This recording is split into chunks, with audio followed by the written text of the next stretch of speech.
Boom, we are live, ladies and gentlemen, boys and girls. It is, of course, your boy.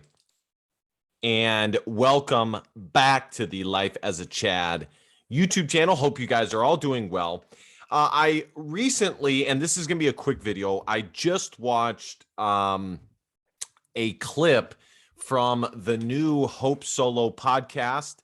And the clip featured Carli Loyd, one of the most prominent U.S. women's soccer players, well, really soccer players in general in American history. If you remember correctly, in their World Cup title run, Carli Loyd was the MVP and had a brilliant story. She trained her ass off and became the best player on the American national team, especially when there were some other ladies who were set to become the heir apparent, if you will, on that team. And if you also remember, there was a bunch of bullshit regarding the the equal pay stuff, which has been refuted time and time again. Matter of fact, the American women, for the revenue that they bring in, get massively overcompensated comparatively to the men. And but I don't even care to dive into that. This topic has been covered so much. But recently she went on Hope Solo's new podcast, who also has had a storied background, one of the best goalkeepers in American soccer history, and was kicked off for off the field issues. And it's funny because if one could easily consider the nonsense surrounding Megan Rapinoe, aka Megan Rapinoe, they could consider that to be just as much of a off the field nuisance as any of the Hope Solo stuff.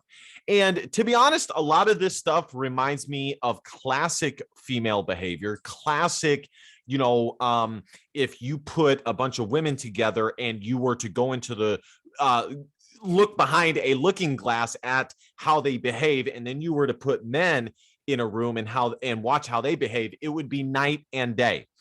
And this is interesting to me because specifically because I know my fellow Groypers make fun of people, kind of make fun of people who play sports, but it has been a part of my life. As I said, I played Division I water polo since I was a kid. I love sports.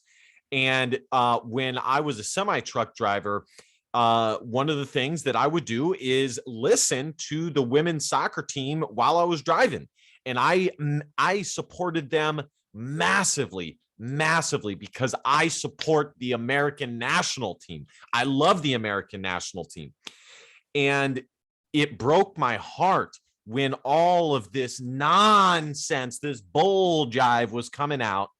And it got to the point where I just stopped watching. I was so defeated that I stopped watching. But here is a clip. And I'm going to play a little bit of it. I know a lot of other people have had coverage on this. And this isn't like a huge story, but it is interesting.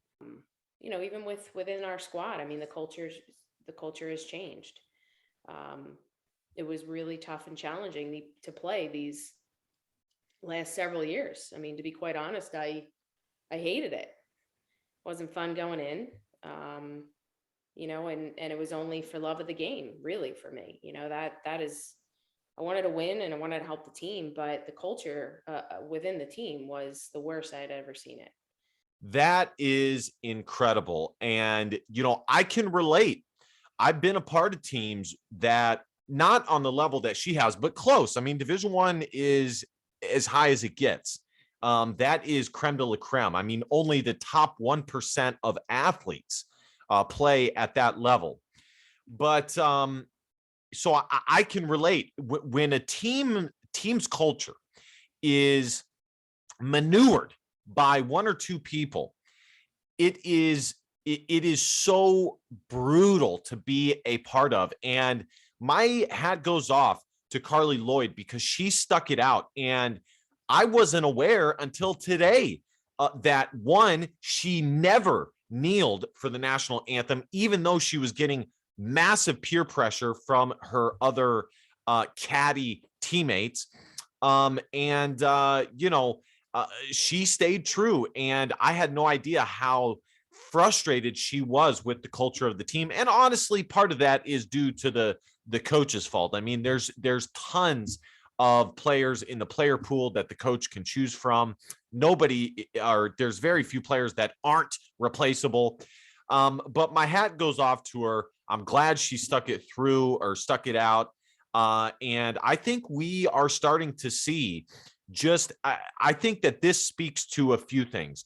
One, the entitledness of modern day women. I also think that it speaks to the sinister nature of virtue signaling. Virtue signaling.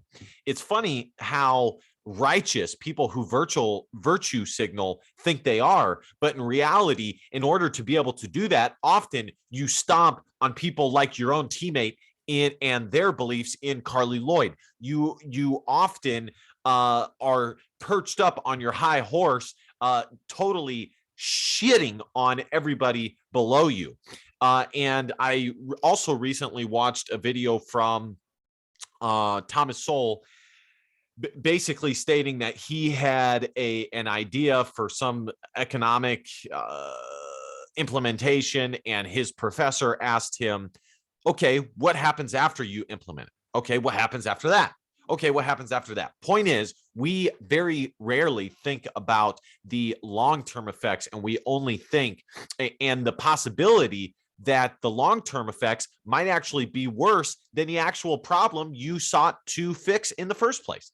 So, we must think long-term, and that is something that is in short supply in America these days. Just tons of short-term thinking. All right, ladies and gentlemen, thank you guys so much for watching.